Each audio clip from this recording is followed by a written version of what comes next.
बिस्मिल्लाहिर्रहमानिर्रहीम। अस्सलामुअलैकुम स्टूडेंट्स। उम्मीद करता हूँ कि आप सब लोग खैरियत से होंगे। तो क्लास 9th केमिस्ट्री के लॉन्ग क्वेश्चंस जो हैं वो आपके लिए लेकर हाज़िर हुआ हूँ मैं। तो पहला है जी हमारे पास, titanium is collision resistance matter that is used in rocket, aircraft and jet engine. Calculate the number of moles of this metal in a simple containing 3.011 multiplied 10 की पावर 23 एटम्स।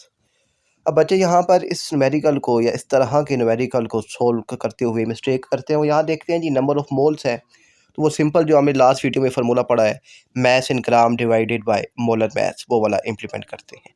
और यहाँ गौर नहीं करते कि यहाँ एटम का जिक्र है। जब एटम आएंगे तो फिर हमारे पास फार्मूला आएगा नंबर ऑफ एटम वाला, वो इक्वल होता है number of moles multiply N A. हमें नंबर ऑफ मोल्स मल्टीप्लाई करने हैं और फाइंड करने हैं, तो नंबर ऑफ एटम्स उसने हमें दे दिए हैं 3.011 मल्टीप्लाई 10 की पावर 23, और एन ए की वैल्यू है 6.022 मल्टीप्लाई 10 की पावर 23। ये मल्टीप्लाई हो रहा है, इस साइड पर आएगा तो यहाँ हो जाएगा डिवाइड। ये 10 की पावर 23 और ये 10 की पावर 23 आपस में कैंसिल हो गए। आप ये 3.011 और 6.022 दोनों को डिवाइड किया तो 0.5 आपके पास नंबर ऑफ मोल्स आ गए। तो इस तरह के न्यूमेरिकल को ज़रा ध्यान से सोल्व कीजिएगा। दूसरा है, what is activation energy and their role in chemical reaction, explain the strength of acid and base. तो ये एक्टिवेशन एनर्जी और स्ट्रेंथ ऑफ एसिड और बेस ये आपको पेज नंबर 132 और 147 पर मिलेगा। क्वेश्चन नंबर 3 है, explain the effect of acid rain with their chemical reaction on building and statues, explain chemical diversity of organic compound.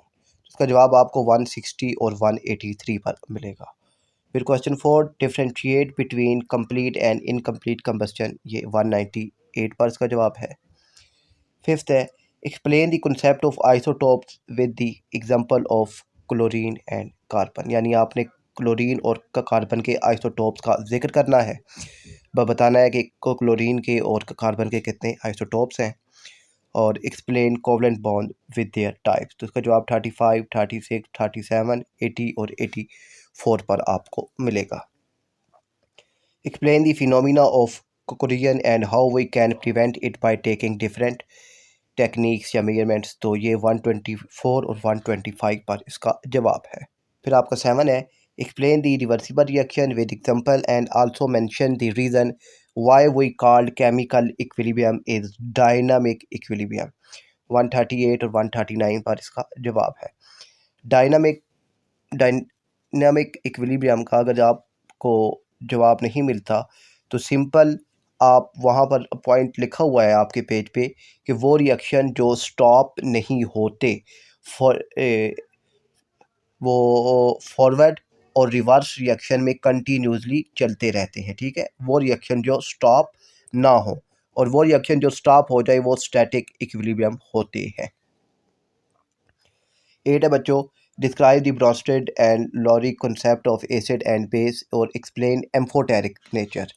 Amphoteric nature of water, इसका क्या मतलब है कि वो सब्सटेंस जो एज अ बेस और एज अ एसिड दोनों तरीक़ों से बिहेव करते हैं वो एम्फोटेरिक सब्सटेंस कहलाते हैं। इसका जवाब 145 और 146 पर है। Which factor cause water scarcity in Pakistan, 173 है। और which method is use to prepare alkane, explain in detail. तो ये बहुत अहम का क्वेश्चन है, 196 और 197 पर इसका जवाब है कि hydrogenation of alkyne and alkyne, ये पहला मेथड है। फिर दूसरा है रिडक्शन ऑफ अल्काइल हैलाइड्स। फिर तीसरा है क्रैकिंग ऑफ लार्ज हाइड्रोकार्बन। ये 3 तरीक़ों से हम इसको बनाते हैं। 11 है, describe various uses of isotope and also discuss the phenomena of radioactivity. इसका जवाब बच्चों 34 और 35 पर है। How carbon dating is helpful in determining the age of living organism. इसका जवाब 39 पर मौजूद है। How we can determine the relative atomic mass of element. तो इसका जवाब आपको 38 पर मिलेगा। 14 है, define solubility, how can it be affect by the change in temperature. तो आपने सोलिबिलिटी को डिफ़ाइन करना है और ये टेम्परेचर को कैसे अफेक्ट करती है। और एक्सप्लेन दी ग्राफ, तो अब ना ये एक्सप्लेन दी ग्राफ और डिफाइन सोलबिलिटी, तो इसको मैंने बहुत डिटेल से आपको पिछली वीडियो में समझाया हुआ था। तो आपने अगर वो वीडियो देखी है, फिर आपको इसमें कोई कन्फ्यूजन नहीं रहेगी, ठीक है ना। इसका जो इफेक्ट ऑफ अब टेम्परेचर का इस पर क्या इफेक्ट होता है और ग्राफ को कैसे रीड करते हैं, इसमें एक न्यू चीज़ उसने ऐड की है, discuss the advantages and disadvantage of water solubility. वैसे ये आपकी बुक के 22 और 23 पेज पर भी मौजूद है। तो एडवांटेजेस ऑफ वाटर सोलबिलिटी ये मैंने आपके लिए लिख दी हैं, तो आप यहीं से इनको नोट कर सकते हैं कि इजी एब्जॉर्प्शन होती है, कि help nutrients and medicine dissolve quickly in the body. फिर better cleaning, soap and detergents work well because they dissolve in water. फिर essential for life, many biological processes depends on water soluble substance. Environmental friendly, water soluble substance break down easily in nature. तो ये सारे इसके क्या है, advantages हैं। Disadvantage के देखिए, nutrient loss, vitamin and minerals can be lost when food is boiled. तो जब आप फूड को बॉयल करते हैं तो ये बहुत सारे विटामिन जो होते हैं फूड के वो लॉस हो जाते हैं, ठीक है। ये एक इसका बैड इफेक्ट है या डिसएडवांटेज है। Water soluble substance can't be stored in the body for long, ठीक है। वाटर soluble substance होते हैं जो हमारी बॉडी में ज़्यादा देर तक नहीं रहते। Harmful chemical dissolve in water and contaminate sources, तो हार्मफुल के केमिकल जो है वो डिजोल्व हो जाते हैं और फिर वो कंटेमिनेटेड सोर्सेज यानी आलूदगी का बायस बनते हैं। Water soluble salt can cause rusting of metal, तो रस्टिंग ऑफ मेटल में इसका इस्तेमाल होता है, यानी रस्टिंग ऑफ मेटल की एक बहुत बड़ी वजह ये भी है, ठीक है। फिर है ये question number 15, predict the trend of atomic size, ionization energy and electronegativity of group 2A of product table. अब ये ना आपको जो 15 है और क्वेश्चन नंबर ये 16, ये डॉट क्रॉस और लीवियस डॉट क्रॉस, फिर ये फार्मूला ऑफ द कंपाउंड, ये फेरिक क्लोराइड, सोडियम सल्फेट, और how alkane can be produce, इन 3 तरीक़ों से कैसे होता है। Describe reaction of HCl with the following, कि HCl का इनके साथ रिएक्शन। और 20 कंसीडर द फॉलोइंग इक्विलिब्रियम्स, ठीक है, COCl2। अब ये वाले जो है ना आपके ये क्वेश्चन, तो एक लॉन्ग क्वेश्चन की वीडियो बच्चों अपलोडेड है जिसमें इन सब का जवाब डिटेल से मैंने आपको समझा दिया है, ठीक है। ये काफ़ी अहम क्वेश्चंस हैं, तो मैंने इनका जवाब डिटेल से आपको बताया हुआ है। और ये वाला जो 21 है इसका जवाब भी और 22 का जवाब भी मैंने उस वीडियो में मौजूद है। यानी ये जो 8 क्वेश्चंस हैं, ये 15, 16, 17, 18, 19, 20, ये 21 और 22, ये 8 के 8 क्वेश्चन जो है उस वीडियो में सॉल्व है। तो आप वो वीडियो लाजमी देख लें, तो आपको ये कहीं और से फिर याद करने की ज़रूरत नहीं पड़ेगी। हाँ, अगर आपको ये वहाँ से भी अगर नहीं याद करने, तो फिर आप मुझे बताइएगा कमेंट्स में, तो मैं इनके जो पेजेस नंबर हैं वो भी मैं आपको बता दूंगा। और 23 है, draw structure formula of the following molecules, benzene, ethanol, propanol, nitrogen, glucose, ammonium salt. तो इनके जो बनाने हैं स्ट्रक्चर फार्मूलात बनाते हैं। सबसे पहले एथानॉल, तो ये होता है C2H5OH, ठीक है ना, इसका फार्मूला है एथानॉल का। तो अब इसका अगर आप बनाएं स्ट्रक्चर फार्मूला, तो ये बनता है CH3CH2OH, ये इसका स्ट्रक्चर फार्मूला है। प्रोपानॉन जिसे एसीटोन भी कहते हैं, ये होता है C3H6O, C3H6O।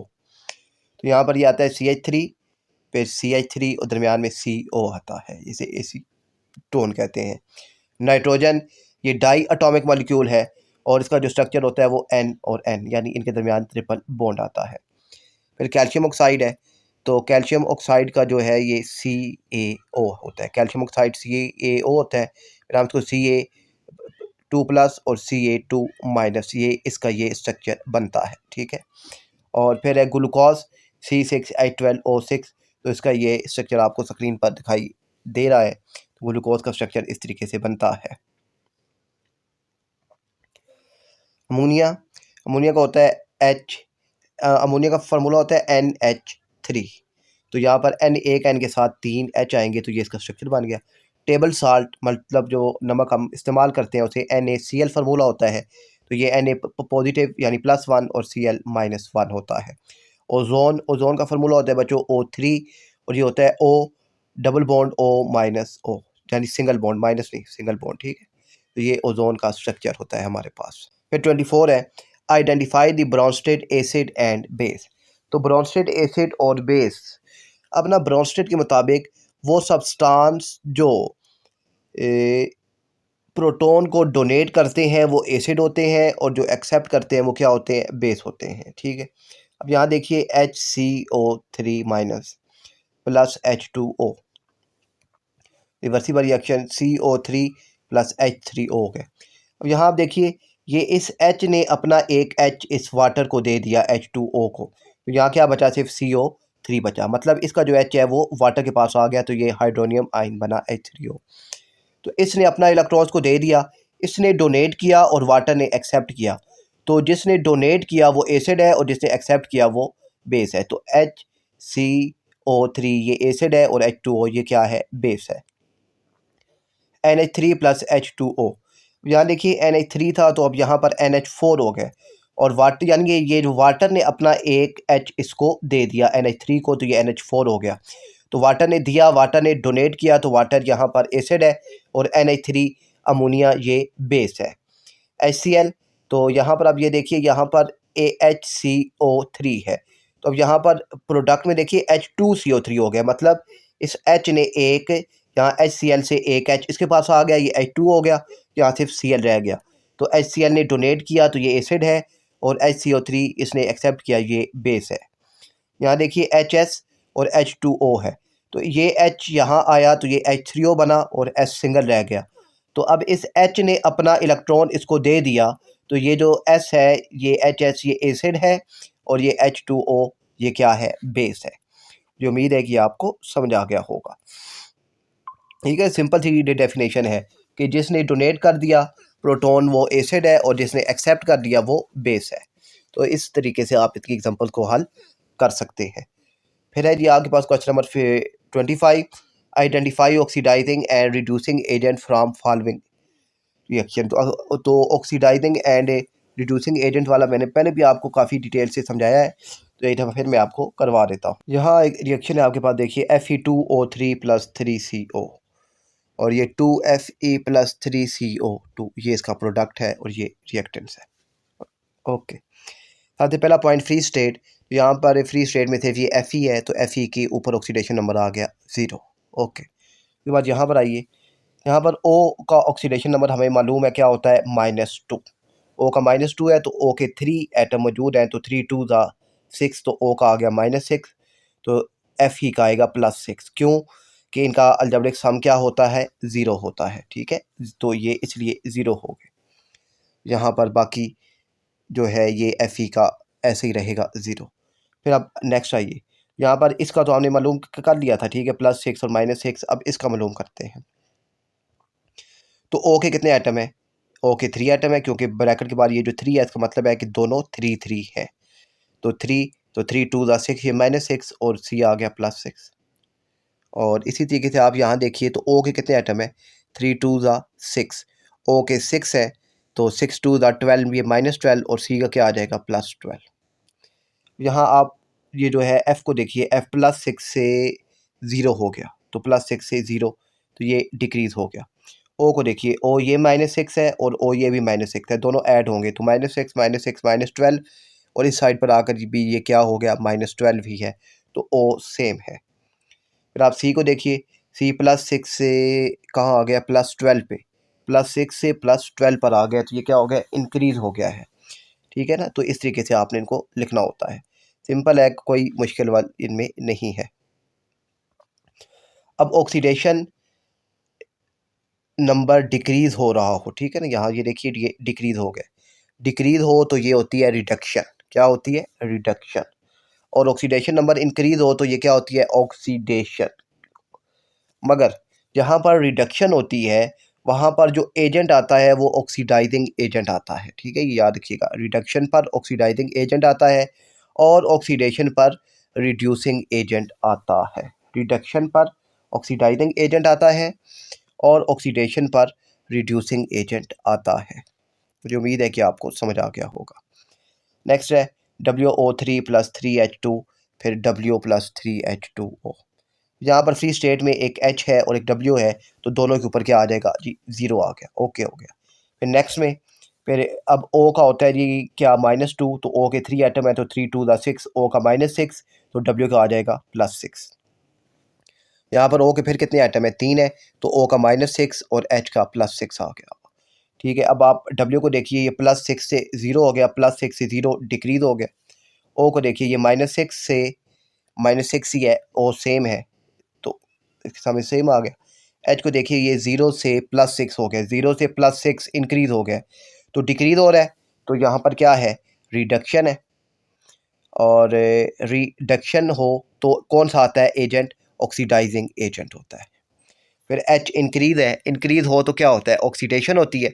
ऑक्सीडेशन अगर हो तो कौन सा आता है एजेंट, ऑक्सीडेशन पर कौन सा एजेंट आता है, रिड्यूसिंग एजेंट आता है।